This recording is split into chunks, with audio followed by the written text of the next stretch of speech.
संतोष देशमुख हत्या प्रकरणामध्ये अखेर धनंजय मुंडेंचा राजीनामा, पुढील कार्यवाहीसाठी मुंडेंचा राजीनामा राज्यपालांकडे सुपूर्द।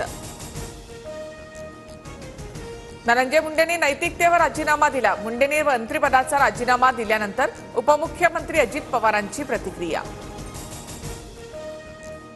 तर राजीनाम्यानंतर धनंजय मुंडेंचं ट्विट, अजितदादा म्हणतात राजीनामा नैतिकतेमधून तर राजीनामा वैद्यकीय कारणातून दिल्याचा मुंडेंचा दावा।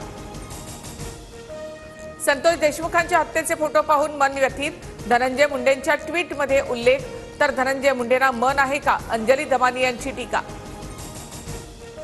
धनंजय मुंडेंच्या राजीनाम्याचं स्वागत, राजीनामा आधीच व्हायला हवा होता, शपथच झाली नसती तर पुढील गोष्टींना सामोरं जावं लागलं नसतं।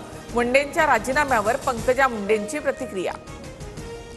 धनंजय मुंडेंच्या जागी आता छगन भुजबळ यांची एंट्री सरकारमध्ये होणार अशी चर्चा, मुख्यमंत्री फडणवीस आणि उपमुख्यमंत्री अजित पवारांमध्ये चर्चा, सूत्रांची माहिती। मुख्यमंत्री फडणवीसांविरोधात हक्कभंग आणणार, मुंडेंच्या राजीनाम्याची माहिती फडणवीसांनी सभागृहात न देता थेट माध्यमांना दिली, काँग्रेस नेते नाना पटोलेंचा आरोप। मुंडेंचा फक्त राजीनामा घेऊन चालणार नाही, हत्या प्रकरणातील सर्वांना फाशी झाल्याशिवाय आम्ही शांत बसणार नाही, भाजप आमदार सुरेश धस आक्रमक।